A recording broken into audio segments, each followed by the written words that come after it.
ನಮಸ್ಕಾರ ಎಲ್ಲರಿಗೂ. ಇವತ್ತು ನಾವು ಉಪವಾಸಕ್ಕೆ ಬರುವಂಥ ವರೆದಕ್ಕಿ ಅನ್ನ ಮತ್ತು ಶೇಂಗಾ ಸಾರು ಮಾಡ್ಲಿಕ್ಕತ್ತೀವಿ. ಸೊ ಅದನ್ನು ಹೆಂಗೆ ಮಾಡೋದಂತ ನಾವೀಗ ನೋಡೋಣ. ಮೊದಲಿಗೆ ಬಾಣಲೆಯನ್ನು ಕಾಯ್ಲಿಕ್ಕೆ ಇಟ್ಟೇವೆ ನಾವಿಲ್ಲೇ. ಅದಕ್ಕೆ ಎಣ್ಣೆ ಹಾಕ್ಲಿಕ್ಕತ್ತೀವಿ. ಈಗ ನಾವು 100 ಗ್ರಾಮ್ ವರೆದಕ್ಕಿಗೆ ಅಂದಾಜಕ್ಕೆ ನಾವು 5 ರಿಂದ 6 ಟೇಬಲ್ ಸ್ಪೂನ್ ಎಣ್ಣೆ ಹಾಕೀವಿ. ಈಗ ಎಣ್ಣೆ ಕಾದ ಕೂಡಲೇ ಜೀರಿಗೆ ಹಾಕೋಣಂತ. ಅದಕ್ಕೆ ನೆಕ್ಸ್ಟ್ ಈಗ ನಾವು ಹಸಿಮೆಣಸಿನ್ಕಾಯಿ ಹಾಕೋಣ.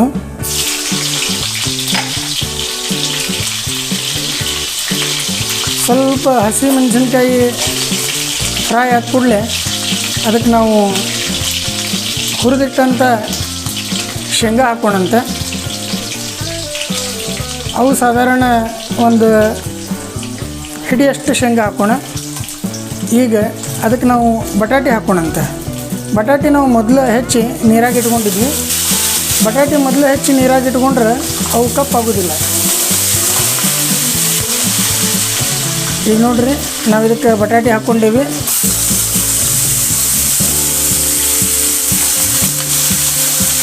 ಬಟಾಟೆ ಒಂದು 5 ನಿಮಿಷ ನಾವು ಫ್ರೈ ಮಾಡ್ಕೊಳ್ಳೋಣಂತ. ಯಾಕಂದ್ರೆ ನಾವು ಈ ಬಟಾಟಿನ ಕುದಿಸ್ಕೊಂಡಿಲ್ಲ, ಬರೀ ಹಸಿ ಬಟಾಟಿನ ಹೆಚ್ಚಿ ಇಟ್ಕೊಂಡಿದ್ವಿ.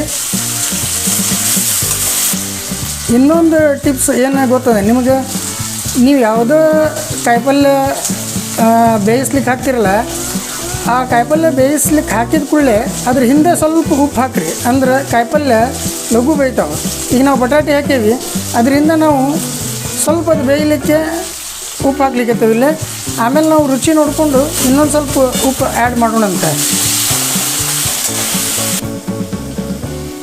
ಈಗ ಈ ಬಟಾಟಿ ಸ್ವಲ್ಪ ಬೆಂದಾವ. ಈಗ ಅದಕ್ಕೆ ನಾವು ಒಂದು 100 ಗ್ರಾಮ್ನಷ್ಟು ವರೆದಕ್ಕಿ ಹಾಕ್ತೀವಿ. ಈ 100 ಗ್ರಾಮ್ ವರೆದಕ್ಕಿ ಏನದಲ್ಲ, ಸಾಧಾರಣ ಒಂದು ಇಬ್ಬರಿಗೆ ಅಗದಿ ಸಫಿಷಿಯೆಂಟ್ ಆಗ್ತದೆ. ಆಮೇಲೆ ಉಪವಾಸಕ್ಕೆ ಇದು ಅಗದಿ ಲೈಟೂ ಇರ್ತದೆ ಮತ್ತು ಹೊಟ್ಟೆನೂ ತುಂಬ್ತದೆ. ಅದಕ್ಕೆ ನಾವು ಉಪವಾಸಕ್ಕೆ ಈ ವರೆದಕ್ಕಿ ಅನ್ನ ಅನ್ನೋ ಒಂದು ಪದಾರ್ಥ ನಾವು ಮಾಡ್ತೀವಿ. ಅದ್ರ ಜೊತೆ ಶೇಂಗಾ ಸಾರನ್ನು ಮಾಡೋಣ ನಾವು. ವರೆದಕ್ಕಿ ಹುರ್ಕೊಂಡು ಆಗ್ಯದ. ಈಗ ಅದ್ರ ಜೊತೆಗೆ ನಾವು ಅದ್ರ ಬಾಜುಕ್ಕೆ ನೀರು ಹೆಸರು ಇಟ್ಕೊಂಡಿದ್ವಿ. ಸೊ ಈ ನೀರು ಏನು ಹೆಸರು ಬಂದವಲ್ಲ, ಅವನ್ನ ಒಂದು 100 ಗ್ರಾಮ್ ವರೆದಕ್ಕಿಗೆ ಒಂದು 4 ವಾಟಕದಷ್ಟು ನಾವು ನೀರು ಹಾಕ್ಲಿಕ್ಕತ್ತೇವೆ ಇಲ್ಲಿ. ಇದಕ್ಕೆ ಹೆಸರು ನೀರು ಹಾಕಬೇಕು, ಅಂದ್ರೆ ವರೆದಕ್ಕಿ ಅನ್ನ ಲಘು ಆಗ್ತದೆ. ಈಗ ನೋಡ್ರಿ, ವರೆದಕ್ಕಿ ಅನ್ನ ಕುದಿಲಿಕ್ಕತ್ತದ. ಅದಕ್ಕೆ ಒಂದು ಕುದಿ ಬಂದದ. ಇದಕ್ಕೆ ಮತ್ತೊಂದು ಸರ್ತಿ ರುಚಿಗೆ ತಕ್ಕಷ್ಟು ಉಪ್ಪು ಹಾಕ್ತೀವಿ. ಆಮೇಲೆ ಒಂದು ಚಿಟಿಕೆ ಸಕ್ಕರೆ ಹಾಕಿದರೆ ಅದಕ್ಕೊಂದು ಒಳ್ಳೆ ರುಚಿ ಬರ್ತದೆ. ಅದಕ್ಕೆ ಒಂದು ಚಿಟಿಕೆ ಸಕ್ಕರೆನೂ ಹಾಕ್ತೇವೆ ನಾವಿಲ್ಲಿ. ನೋಡಿರಿ, ನೀವು ಇದನ್ನು ವಿಚಾರ ಮಾಡ್ತಿರ್ಬೋದು ಇದು ಉಪ್ಪಿಟ್ಟೇನಂಥೇಳಿ. ಆದರೆ ಇದು ಉಪ್ಪಿಟ್ಟಲ್ಲ, ಇದು ವರೆದಕ್ಕಿ ಅನ್ನ ಅಂತೇವೆ ನಾವು ಇದಕ್ಕೆ. ಈಗ ನಾವು ಈ ಅನ್ನ ಏನು ಬೇಯಲಿಕ್ಕತ್ತದಲ್ಲ, ಅದ್ರ ಮೇಲೆ ನಾವು ಒಂದು ಪರಾತ್ ಮುಚ್ಚೇವಿ. ಈ ಪರಾತ್ ಮುಚ್ಚೋದ್ರಿಂದ ಈ ವರೆದಕ್ಕಿ ಉಮ್ಗೊಳ್ದಂದ್ರೆ ಅಳ್ತಾವೆ. ಸೊ ಅವು ಅಳ್ಳಿದ್ವು ಅಂತಂದ್ರೆ ತಿನ್ಲಿಕ್ಕೆ ಭಾಳ ರುಚಿ ಇರ್ತಾವೆ. ಈ ವರೆದಕ್ಕಿ ಅನ್ನ ಆಗುತ್ತನ ನಾವು ಇದಕ್ಕೆ ಬೇಕಾದಂಥ ಶೇಂಗಾ ಸಾರು ಹೆಂಗೆ ಮಾಡ್ತಾರಂತ ಅದನ್ನೂ ನೋಡ್ಕೊಂಬರೋಣ. ಈಗ ಶೇಂಗಾ ಸಾರಿಗೆ ಏನೇನೆಲ್ಲ ಬೇಕಂತ ನೋಡ್ಕೊಳ್ಳೋಣ ನಾವು. ಇದಕ್ಕೆ ಒಂದು 50 ಗ್ರಾಮ್ನಷ್ಟು ಶೇಂಗಾ, ಒಂದು ಬಟ್ಲ ಹೆರ್ದಿದ್ದ ತೆಂಗಿನಕಾಯಿ, ಒಂದು ಬಟ್ಲ ಅಂದ್ರೆ ಒಂದು ಅಂದಾಜು 50 ml ಮೊಸರು, ಆಮೇಲೆ ಒಂದು ಸಣ್ಣ ಮೆಣಸಿನ್ಕಾಯಿ. ಯಾಕಂದ್ರೆ ನಾವು ವರೆದಕ್ಕಿ ಒಳಗೂ ಅನ್ನ ಮಾಡ್ಬೇಕಾರೆ ಸ್ವಲ್ಪ ಮೆಣಸಿನ್ಕಾಯಿ ಹಾಕಿದ್ದೇವೆ. ಸೊ ಈ ಸಾರಿಗೆ ಅಷ್ಟೇ ರುಚಿ ಬರಲಿ, ನಡು ಕುಡಿದ್ರೆ ಅದು ಚಲೋ ಹತ್ತಲಿ ಅಂಥೇಳಿ ಅದಕ್ಕೆ ಸಲುವಾಗಿ ಬೇಕಾಗುವಷ್ಟು ಖಾರಕ್ಕೆ ನಾವು ಒಂದು ಸಣ್ಣ ಮೆಣಸಿನ್ಕಾಯಿ ಇದಕ್ಕೆ ಹಾಕ್ಲಿಕ್ಕತ್ತೇವೆ. ಸಾರು ಮಾಡಲಿಕ್ಕೆ ನಾವು ಮಿಕ್ಸರ್ಗೆ ಈ ಎಲ್ಲ ಪದಾರ್ಥಗಳನ್ನ ಹಾಕೊಳ್ಳೋಣಂತ.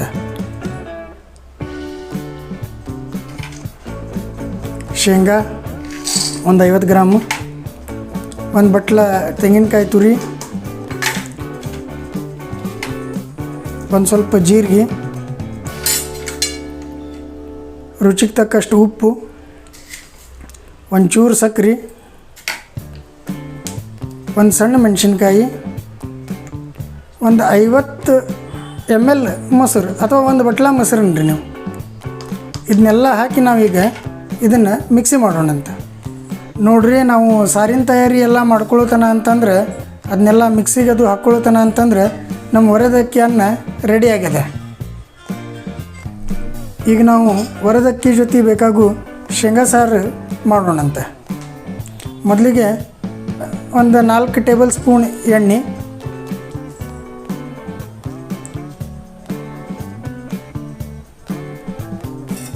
ನಾವಿಲ್ಲಿ ಸಾಸಿವೆ ಹಾಕಿಲ್ಲ, ಡೈರೆಕ್ಟ್ ಜೀರಿಗೆ ಹಾಕೀವಿ. ಯಾಕಂದ್ರೆ ಉಪವಾಸಕ್ಕೆ ಸಾಸಿವೆ ಬರೋದಿಲ್ಲ ಅಂತಾರೆ. ಈಗ ಸಾಸಿವೆ ಚಟ ಅಂದವು. ಅದಕ್ಕೆ ಒಂದು ಹಸಿಮೆಣ್ಸಿನ್ಕಾಯಿ ಹಾಕೀವಿ. ಯಾಕಂದ್ರೆ ನಾವು ರುಬ್ಬಬೇಕಾದ್ರೂ ಒಂದು ಹಸಿಮೆಣ್ಸಿನ್ಕಾಯಿ ಅಲ್ಲೇ ಹಾಕಿದ್ವಿ. ಅದಕ್ಕೆ ಇದ್ರೊಳಗೆ ಒಂದು ಹಸಿಮೆಣ್ಸಿನ್ಕಾಯಿ ಹಾಕ್ಲಿಕ್ಕತ್ತೀವಿ.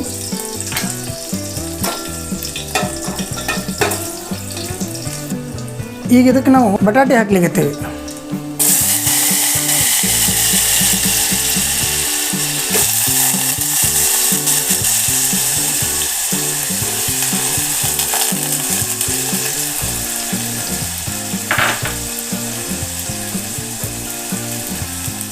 ಈಗ ಇದಕ್ಕೆ ರುಚಿಗೆ ತಕ್ಕಷ್ಟು ಉಪ್ಪು ಹಾಕ್ಲಿಕ್ಕತ್ತೀವಿ.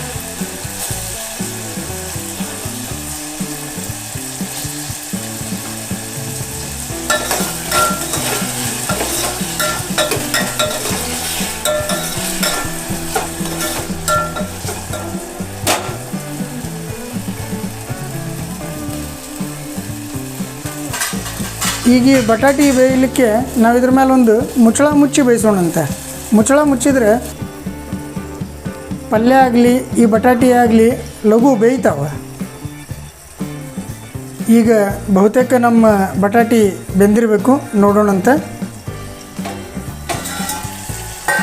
ನೋಡಿ, ನಮ್ಮ ಬಟಾಟಿ ಬೆಂದಾವೆ. ಈಗ ಇದಕ್ಕೆ ಇನ್ನೊಮ್ಮೆ ಚಲೋ ತನಕ ಕೈ ಆಡಿಸ್ಕೊಳ್ಳೋಣಂತೆ. ಅಂದ್ರೆ ಚೆಕ್ ಮಾಡ್ದಂಗೂ ಆಗ್ತದೆ ಬಟಾಟಿ ಬೆಂದಾವಿಲ್ಲ ಅಂಥೇಳಿ. ಈಗ ನಾವು ಅಗಳೆ ರುಬ್ಬಿ ಇಟ್ಕೊಂಡಂಥ ಶೇಂಗಾ ಮತ್ತು ತೆಂಗಿನಕಾಯಿದೇನು ಪೇಸ್ಟ್ ಅದಲ್ಲ ಅದನ್ನ ಹಾಕೋಣಂತ. ಈಗ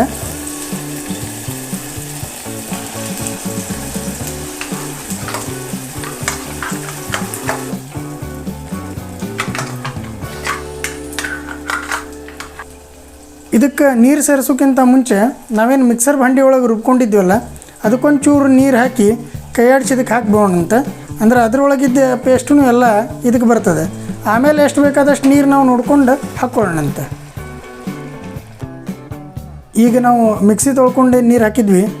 ಈಗ ಇನ್ನೊಂದು ಸ್ವಲ್ಪ ಇದ್ರದ್ದು ಕ್ವಾಂಟಿಟಿ ಜಾಸ್ತಿ ಮಾಡಲಿಕ್ಕೆ ನಾವೊಂದು 200 ಮಿಲಿಯಷ್ಟು ಮತ್ತು ಇದಕ್ಕೆ ನೀರು ಆ್ಯಡ್ ಮಾಡ್ಲಿಕ್ಕತ್ತೀವಿ. ಇದು 2 ಮಂದಿಗೆ ಒರೆದಕ್ಕಿ ಅನ್ನ ಮತ್ತು ಸಾರು ಸಫಿಷಿಯೆಂಟ್ ಅದ. ಸಾರು ಒಂದು ಸ್ವಲ್ಪ ಜಾಸ್ತಿ ಯಾಕೆ ಮಾಡೋದಪ್ಪ ಅಂತಂದ್ರೆ ಈ ಒರೆದಕ್ಕಿ ಅನ್ನದ ಜೊತೆ ನಾವು ಕುಡಿಸ್ಕೊಂಡು ಉಣ್ಬೇಕಾದ್ರೆ ನಡು ನಮಗೆ ಸಾರು ಕುಡಿಬೇಕು ಅನ್ನಿಸ್ತಂತಂದ್ರೆ ಆ ಸಾರನ್ನು ನೀವು ಕುಡಿದು ನೋಡ್ರಿ, ಅದ್ರದ್ದು ಒಂದು ಮಜಾ ಭಾರಿ ಬರ್ತದೆ. ಅದ್ರ ಸಲುವಾಗಿ ನಾವೊಂದು ಸ್ವಲ್ಪ ಸಾರು ಜಾಸ್ತಿ ಮಾಡ್ಲಿಕ್ಕತ್ತೀವಿ. ಈಗ ನಮ್ಮ ಸಾರು ಕುದಿಲಿಕ್ಕೆ ಬಂದದ. ಅದಕ್ಕೆ ರುಚಿಗೆ ತಕ್ಕಷ್ಟು ಉಪ್ಪು ಹಾಕೋಣಂತ.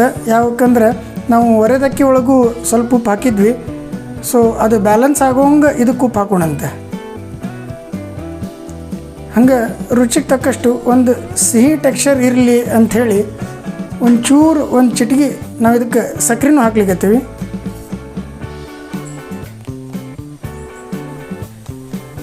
ಈಗ ನೋಡ್ರಿ, ನಮ್ಮ ಸಾರು ಚಲೋ ಕುದಿಲಿಕ್ಕತ್ತದ. ಇದನ್ನ ಹಂಗೆ ಇನ್ನು 1 ರಿಂದ 2 ನಿಮಿಷ ಕುದಿಸೋಣಂತೆ. ಈಗ ನಮ್ಮ ಸಾರು ಕುದಿಲಿಕ್ಕತ್ತದ. ಆಲ್ಮೋಸ್ಟ್ ನಮ್ಮ ಸಾರು ಆಗ್ಲಿಕ್ಕೆ ಬಂತೀಗ. ಈಗ ನಾವು ಇದನ್ನು ಒರೆದಕ್ಕಿ ಅನ್ನ ಮತ್ತು ಈ ಸಾರು ಸರ್ವಿಂಗ್ ಪ್ಲೇಟಿಗೆ ಸರ್ವ್ ಮಾಡಿ ನಿಮಗೆ ಇನ್ನೊಂದು ಕ್ಲಿಪ್ ತೋರಿಸ್ತೀವಿ ಇದು ಹೆಂಗೆ ಕಾಣಿಸ್ತದೆ ಅಂಥೇಳಿ. ಈಗ ನೋಡ್ರಿ, ನಾವು ಸರ್ವಿಂಗ್ ಪ್ಲೇಟಿಗೆ ಒರೆದಕ್ಕಿ ಅನ್ನ ಮತ್ತು ಬೌಲಿಗೆ ಶೇಂಗಾ ಸಾರು ತೆಗೆದೀವಿ.